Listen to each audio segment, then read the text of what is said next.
I'm so excited to introduce our next guest speaker, our keynote speaker, Congressman Mike Gallagher from Wisconsin, the chairman of the Select Committee on the Chinese Communist Party, which I'm very proud to be a member of that committee under Mike's leadership. I believe the most significant national security threat to America and to our American way of life is the Chinese Communist Party. And Mike Gallagher is the leader of this new committee in Congress devoted to tackling the question of what we do about it. Congressman Gallagher and I were first elected to Congress in 2016 together. He is a Marine Corps veteran, deployed twice to Iraq. Chairman Gallagher holds an undergraduate degree from Princeton, a master's in security studies from Georgetown, a second master's degree in strategic intelligence from the National Intelligence University, and a PhD in international relations from Georgetown. I say he's the smartest man in Congress, but that's a low bar.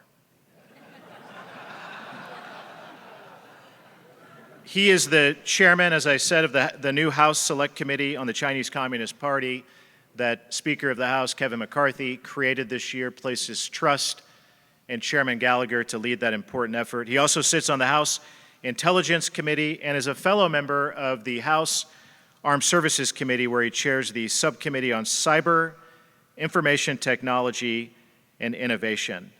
Dare I say, ladies and gentlemen, that I respect nobody more in the Congress who I serve with more than Mike Gallagher. He is a true friend, but I believe he's also the future leadership of the United States of America, the very best of what America has to offer. And I'm so proud and honored to have him come all the way to Fort Wayne, Indiana, to be a part of our Defense Forum. Please join me in welcoming Mike Gallagher.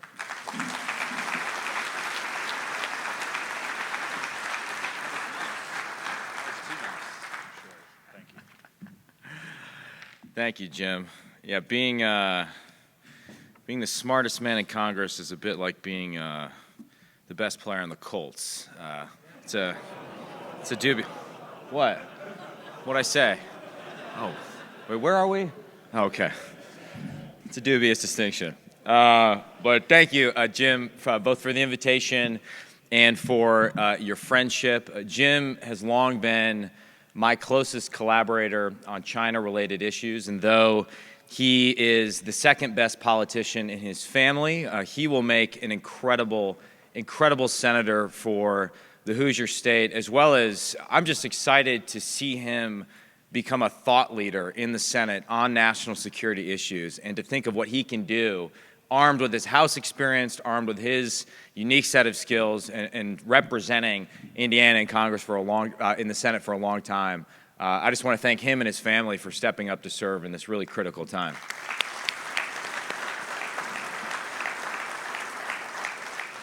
So after I left the Marine Corps and before I got sucked into politics, I took a little bit of a detour into academia, and I explored presidential decision-making during the early Cold War.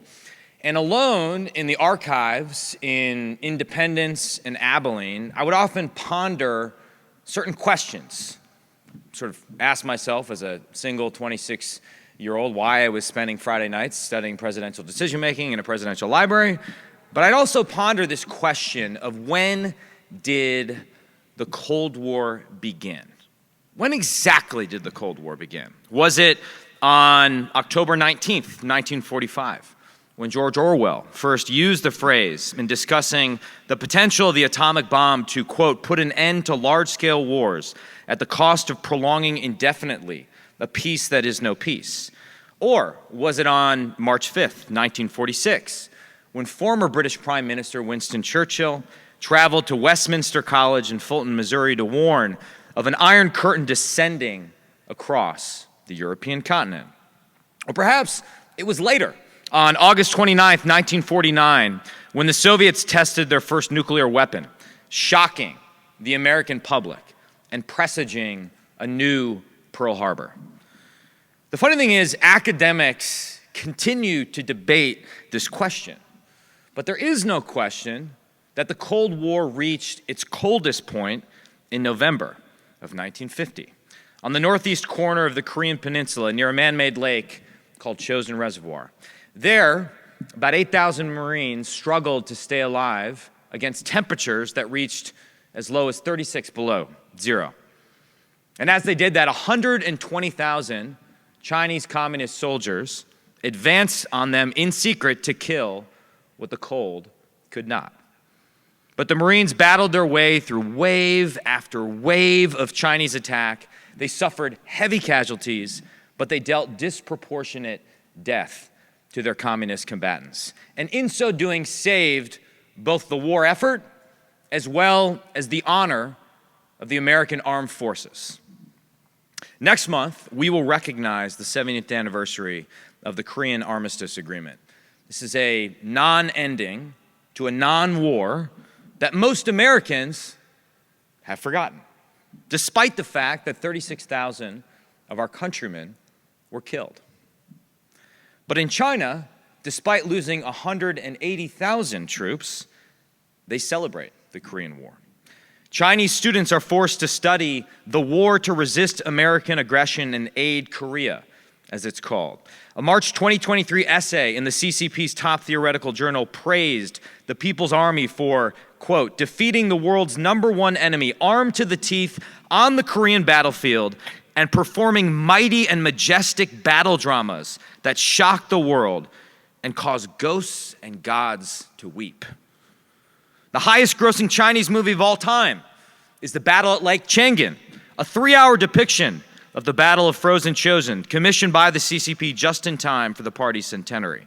And in 2021, General Secretary Xi Jinping, speaking to the CCP's 6th plenum, praised Mao's decision to cross the Yalu River in 1950 in order to defy imperialist American invaders and, quote, not hesitating to ruin the country internally in order to build it anew.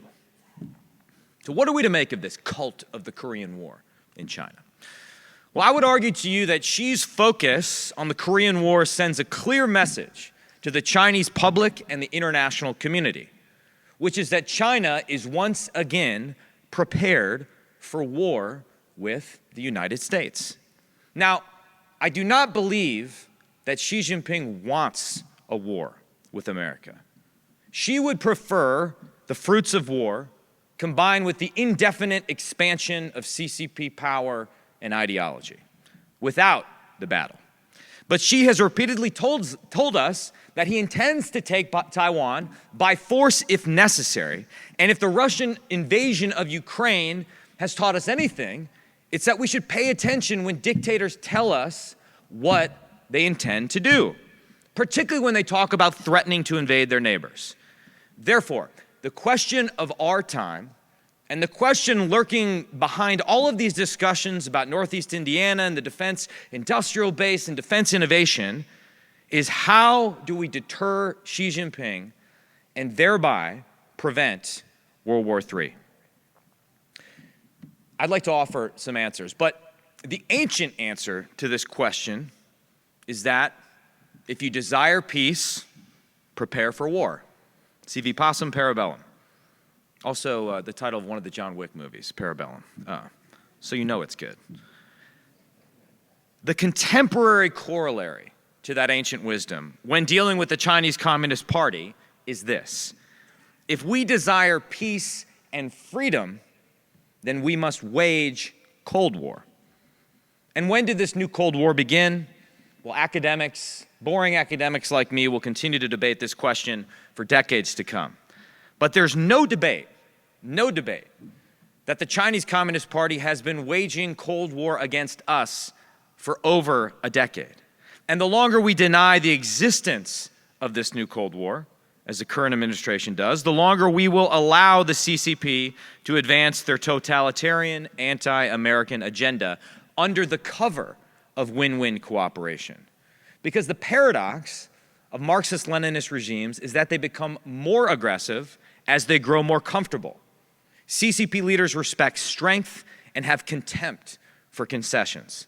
Thus, our ardent efforts to soothe Xi Jinping serve only to feed his appetite for conquest and invite war itself. So how do we do it? How do we wage Cold War in order to preserve both peace and freedom? Let me suggest 3 steps. The first of which is the business of the people in this room. The first of which is another paradox, which is that in pursuit of peace, we need to shift the Pentagon away from a posture optimized for peacetime efficiency and onto a wartime footing.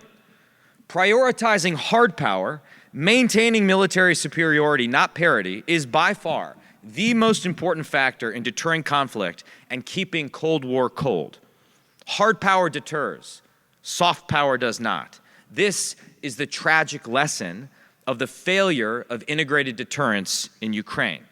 Yet, even as we see the horrors of war ravaging Europe, we have not learned this lesson. We have not mobilized to prevent a war in the Pacific. We have not signaled to Xi Jinping that his attempt to take Taiwan will fail by actually making it so, by putting combat credible hard power in his path now before he makes his move, before the shooting starts. Put differently, what we need to do is move heaven and earth to produce and pre-position weapons and warfighters west of the international date line where they can sink ships and kill communists. That is a non-politically correct way of putting it. Towards that end, I'm calling on the President and the Secretary of Defense to convene, along with the Indo-Pacific Commander, the leadership of the House and Senate Armed Services Committees, Appropriations Committees, and Defense Appropriations Subcommittees, along with the best wargamers we have from the Naval War College, to convene the Thunderdome of all Thunderdome debates in the cozy confines of the Situation Room to arrive at a common understanding of the dire situation across the Taiwan Strait.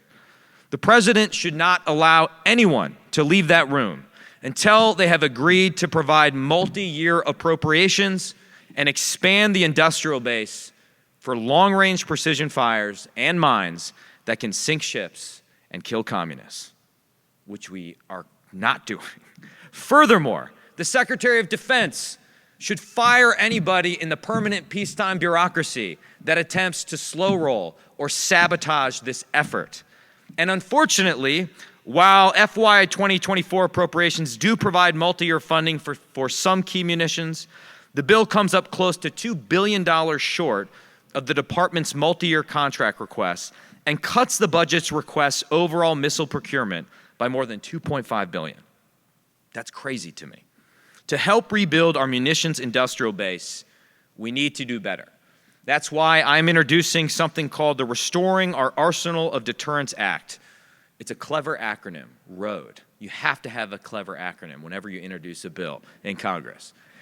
The purpose of this would be to allow the Secretary of Defense to use the billions of dollars in already appropriated defense money that went unspent each year, and it's been about $25 billion every year for the past 5 years in appropriated but unspent money that then goes into abeyance for 5 years before it just goes back to the Treasury. So ask yourself what we could have done with $125 billion purchasing the right things. This would allow the Secretary of Defense to use that money to rebuild our critical munitions industrial base. Like Secretary Gates with the MRAP, the current SecDef should be pushing the defense industrial base, should be pushing everybody in this room to deliver long-range precision fires at maximum production rates. If we can't fix this issue now, in light of the war in Ukraine, and in light of the threat of war in Taiwan, then we never will. We have to do it now. The second step, to wage Cold War, in addition to everything you do on a day-to-day basis in the defense realm, to wage Cold War effectively, we need true economic statecraft. This means, at a minimum, we need to stop funding our own destruction by investing in PLA-affiliated companies that are building things designed to kill Americans in a future war. This means American businesses need to take off the golden blindfolds and open their eyes to the strategic risks inherent in doing business in China. And this means that we need to reclaim our economic independence from China in key areas by securing our critical supply chains. So with respect to the CEO of Raytheon, I believe that some form of decoupling is not only possible, it is inevitable. If for no other reason than Xi Jinping and the Chinese Communist Party is decoupling from us. The only question is whether we will allow Xi to dictate this decoupling in a way that maximizes his sources of leverage, or whether we will push back in concert with our allies to defend our economic sovereignty while minimizing the CCP's ability to hold our economies and our societies hostage. With this in mind, I want to commend future Senator Banks for introducing the Protecting Americans Retirement Savings Act, which would block private pension plans from making new investments in companies controlled by or based in adversarial countries like China. This is the perfect example of the type of common sense, strong economic statecraft that we need to wage and win this new Cold War. The third and final step. To wage Cold War, we must rediscover the lost art of ideological warfare by constantly and relentlessly highlighting our values of equality, liberty, and the rule of law as self-evident contrast to the Orwellian future offered by the CCP. Now, this demands discipline. You need to have the discipline to constantly differentiate between the Chinese people and the Chinese Communist Party, because the Chinese people are the primary victims of the party's repression. And a core element in the CCP's ideological warfare strategy against us and the world is to collapse the distinction between the party and the Chinese people. Reviving the lost art of ideological warfare also means that we must guard against the CCP's attempts to pit Americans against Americans. To steal a phrase from Wang Huning, who's Xi Jinping's closest advisor and one of the most powerful men in the world.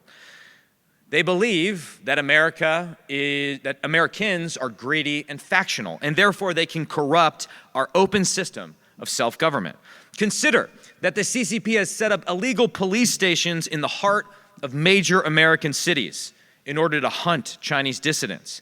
That the CCP has exploited innocuous-sounding nonprofit organizations to silence criticism of the regime on American campuses. The CCP exploits access to our social media platforms. Platforms, by the way, they don't allow their own citizens to access in China in order to spread anti-American propaganda every single day online. And whenever we try to defend our sovereignty, to take common sense steps to defend it, the CCP then hires an army of American lobbyists to do their bidding. Just look at the millions of dollars that TikTok is currently spending so as to install a CCP-controlled company as the most dominant news platform in America. This is why we must close the massive loopholes in our Foreign Agent Registration Act process and ban federally elected lawmakers, senior government appointees, and high-ranking military officers from lobbying as foreign agents after they leave the government. We cannot allow the Chinese Communist Party to weaponize the DC swamp against us. Now, none of this is easy. Cold War is very hard. Deterrence, as all of you in uniform know better than anybody, deterrence is very hard. But hot war is hell. Ask the dead still buried at Chosin. A conventional war with communist China would be hideous. It would have the potential to make previous world wars look restrained in comparison. And yet, there may actually be one thing worse than war, whether cold or hot, and that is surrender. Surrender guarantees peace immediately, but at the price of freedom. Surrenders can happen suddenly on the battlefield, or they can happen slowly, in slow motion, over decades of passivity and appeasement. I would argue that for years, we have been slowly surrendering in the face of CCP aggression. And if we continue to surrender, We won't just lose allies and influence in the Indo-Pacific. We won't just lose American manufacturing companies. We will allow the Chinese Communist Party to remake the world in their godless, totalitarian image. Surrender means submitting the world to the rule of a party elite who forcibly sterilize women, enslave their citizens, and hold individual rights and human dignity in contempt. We must never surrender. We must defy and defeat communism. If we want peace with freedom, we must wage and win this new Cold War. Thank you for listening to me. Thanks for having me. You want me to take questions or? Yeah, okay. All right, I think I think we have some time to play Stump the Chump, if we want to do that. Okay. I'll go here and then, Jerry's got some obscure Navy question he's ready for me. Keep in mind, Jerry, I was part of a generation of Marines that never saw a ship, okay? We fought wars in a desert where there was no water. Okay, so you've done a lot of work here on trying to lay the groundwork here. Specifically, my question's about maximizing production of long-range strike. Yeah. And you've laid out sort of the path and the tools that are there, and you've also laid out the obstacles that are there. My main question to you is, has your committee done a good survey of the industrial base so that we could actually understand and put a mark in the ground about what max production is? Yeah. So I know you and like Rear Admiral Montgomery have talked about long-range anti-ship missile, LRASM. So what is the max capacity for LRASM as it stands now if we go to 3-shift? And have you looked at that at a granular scale at all the weapon systems there, that if you had a chance to tell Lloyd Austin, I need you to get to this number, do you know what that number is? Yeah, great question. So first on LRASM, long-range anti-ship missile. I went to Orlando, spent a day there. I have not gone to the facility in Troy. I very much want to go there. My understanding is the president has been for a speech at one point with the DepSecDef. I don't think Secretary Austin has visited that location or any of the other major long-range precision fire production facilities. I could be wrong about that. Check me on that. An earlier version of this speech had that in it. That was actually the nice version of my speech, if you can believe it. So earlier versions on the cutting room floor were less nice. My understanding is that we can, and I may have to be a bit vague here, and again, this is the Lockheed perspective, so it's worth getting a different perspective, is that we can get above 200 a year at maximum production rates, provided you have the certainty that a multi-year appropriation over the course of a 5-year defense plan would get you. And my understanding, or their claim, is they've already done a lot of the facilitization at the Troy facility that's necessary to scale up like that. I'll let you chime in here in 1 second. My only point is, let's test the hypothesis. Let's remove any excuse Lockheed or any of the rest of you who are in the munitions business have towards not getting to maximum production rates. And then let's have the Secretary of Defense set the tone by every single day calling you up and say, let's go.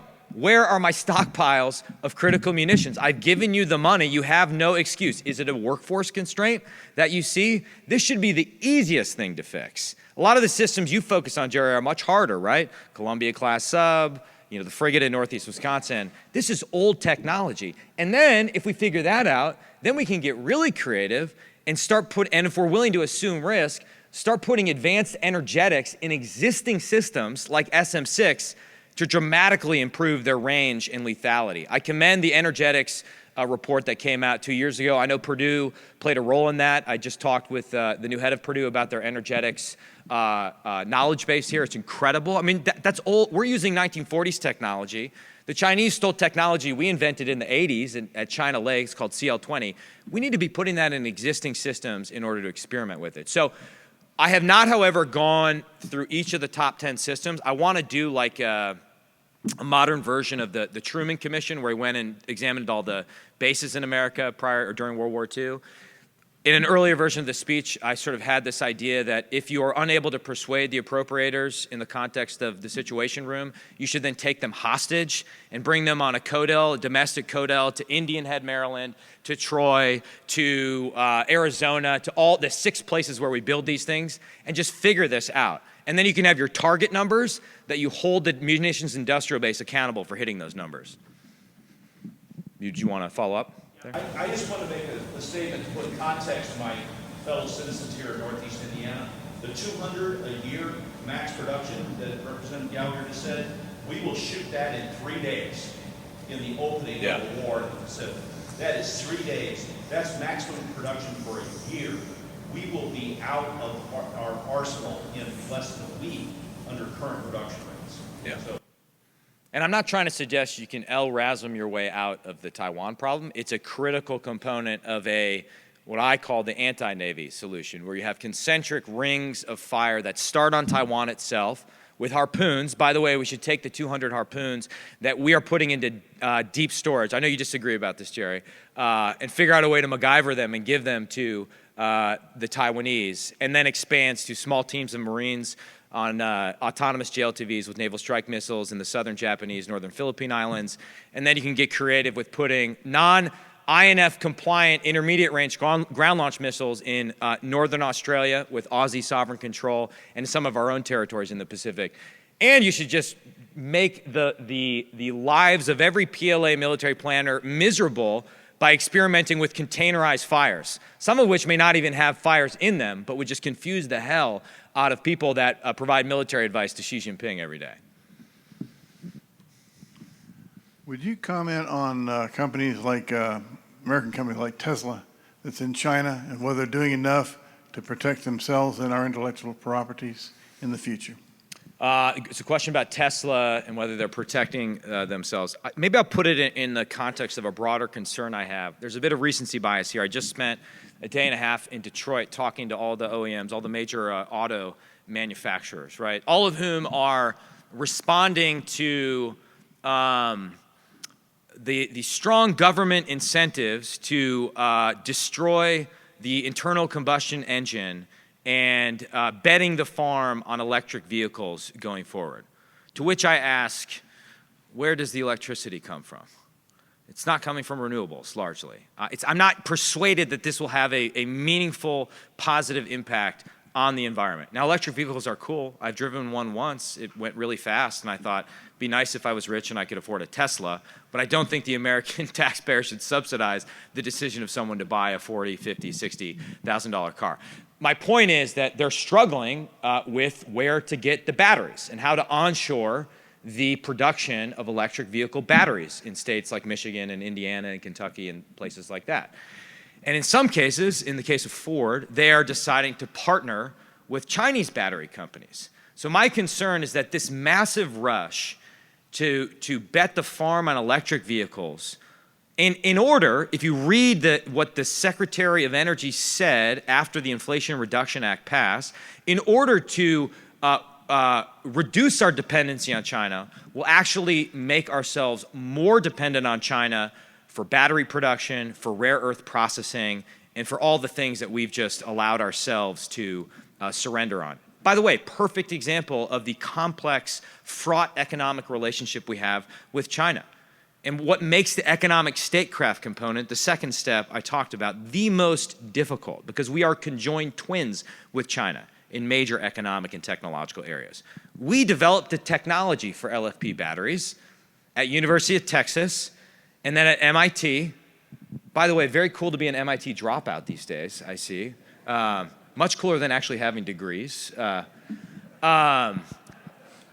It was then commercialized by an American company called A123, which received millions and millions of federal and state subsidies and still went bankrupt. And then it was purchased by a Chinese company, and now that company is CATL, or CATL, which has about 34% of the global market share with this particular type of battery and could just be the dominant player if we get into bed with it. So I guess I'm concerned with any company operating in China that not only is it difficult, if not impossible, to secure your IP, but eventually Xi Jinping is going to decide to do what he's done in almost every industry, which is at the moment they've stolen enough such that they can make it domestically by their own domestic champions, they'll kick the, whoa, I'm so passionate, they'll kick the American company out. Now, Tesla's in a little bit different of position. Elon, being Elon, is able to kind of have terms that I think few other American manufacturers have, but the risks remain. Furthermore, I had a fascinating roundtable with producers and actors in Hollywood. And they're saying that the same thing is happening in the film industry. I referenced the battle at Lake Changan, the highest grossing Chinese movie of all time. So there's a quota system that governs how many American movies get into the Chinese market. Increasingly, no American movies are making money anymore. And it used to be the case that you were self-censoring and then doing whatever the CCP censors asked you to do in terms of changing your movie in order to make money in China, because there's a lot of people there and it's, people want to make money there. Now, increasingly, even in Hollywood, they're just putting a big zero under China in their P&L statement, just because the only movies getting in are James Cameron movies, and they're not making much money anymore. So even in their entertainment industry, where we think we are leaps and bounds, light years ahead of them, they're feeling increasingly confident about their ability to produce art domestically. Hey, Rob Matrevsky, L3 Harris. Just going back to the discussion about missiles and magazine depth, et cetera, right? It's important to make every bullet count. And we're talking about the bullets, right? On behalf of the space industry, we build the gun that aims the bullets to where they need to go, right? So these days, space is the only way to deal with a global threat from China. Hypersonics are maneuverable, fast, dim objects, et cetera. So I wouldn't fall asleep on what Space Development Agency, Missile Defense Agency, U.S. Space Force, SSC are doing in terms of that architecture that can create fire control capability for even today's technology without having to change an SM-3 or an SM-6 or a THAAD or anything Aegis does, right? Totally even take your Patriot, point. right? You have evidence from some of what Russia's doing that even today's tech can deal with hypersonics. What they need is better aiming. Yeah. And so, that's where we're focused. And, so I do think that there's something to be said about that systems trade between making more bullets versus making each bullet count. Yeah. I totally take your point. I would furthermore argue that the Russian experience in Ukraine, or the Ukrainians' experience fighting Russians, has emphasized the importance of how one might fight in a sort of a space-denied environment without access to the exquisite aiming that space assets provide, not to diminish the importance at all. The good news is I believe the new Spacecom head in Indo-PACOM is from Green Bay, Wisconsin, so you're all in very good hands when it comes to that.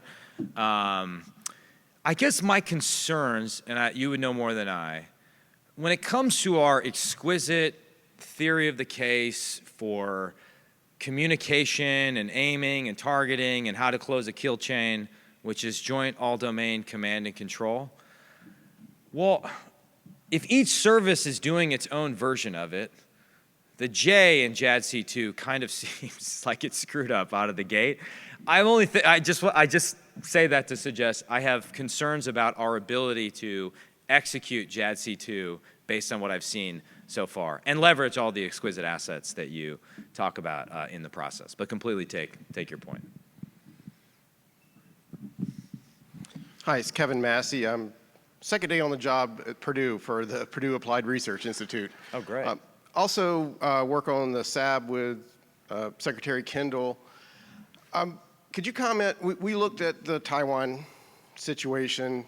An assessment is that we need our foreign partners, notably Japan, Australia, the Philippines. Could you comment on Congress's role in trying to make that happen and how we get them involved in weapons production and more exercises and into our operations plan? Great question.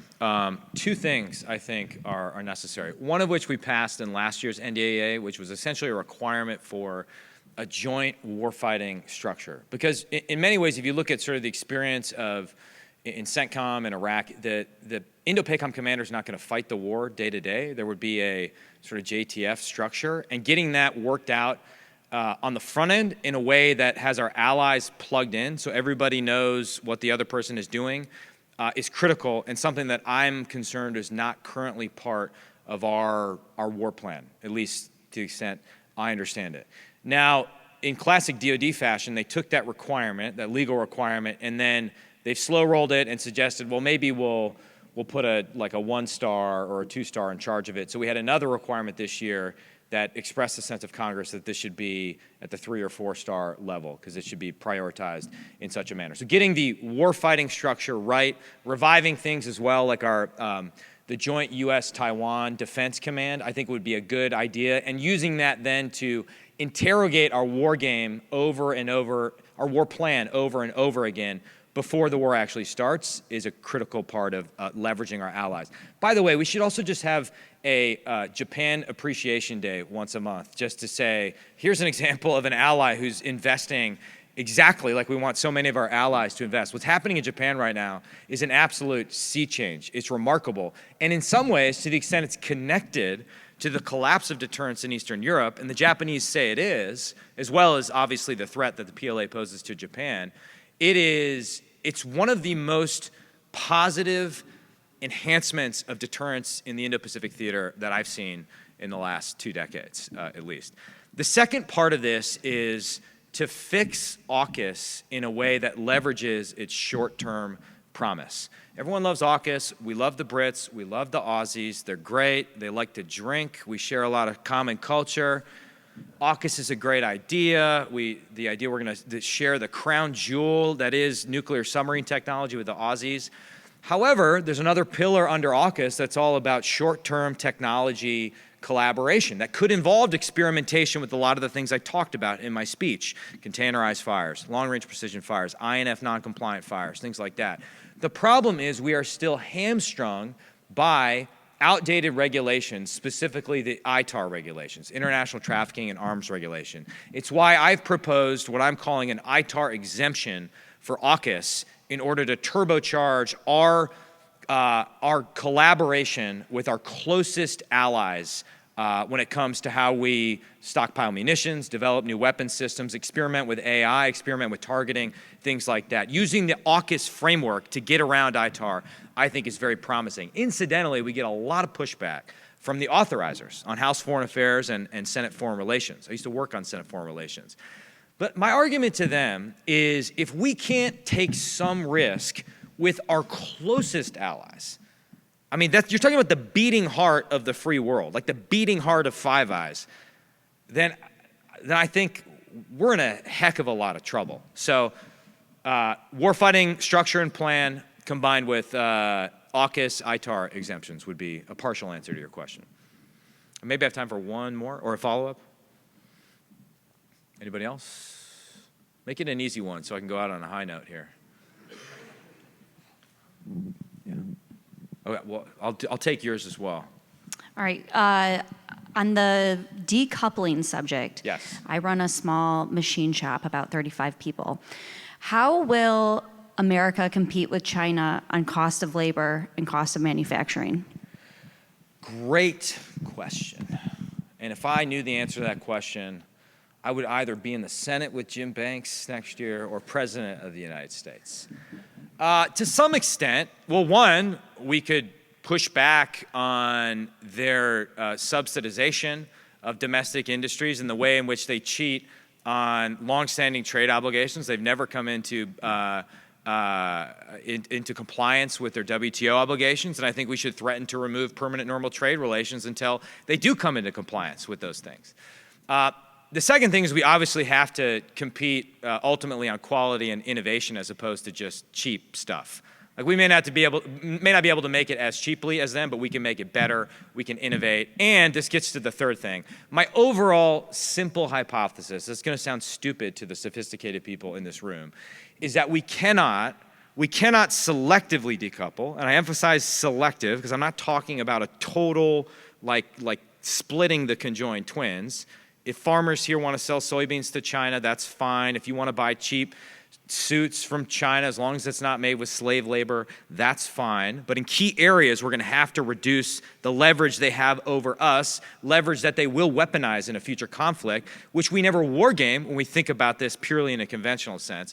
But we can't do that, even in the most aggressive version of it, unless we simultaneously deepen our economic partnerships with other countries. So finding a way to revive at least bilateral trade agreements, expanding our economic partnerships with countries that may not fit neatly within the free world concept. I'm thinking Vietnam, I'm thinking Indonesia, developing creative digital trade agreements. You have to have that positive agenda at the same time you're selectively decoupling. By the way, a post-Brexit free trade agreement with the UK, an FTA or at least a double taxation agreement with Taiwan would be super helpful. It doesn't completely solve the question, the problem you highlight, but it can at least make a meaningful dent in the issue. I'm out of time, but you had this college dropout who's really struggling had a question. Yeah. If you need some spare, I can buy you lunch or something. If you need it.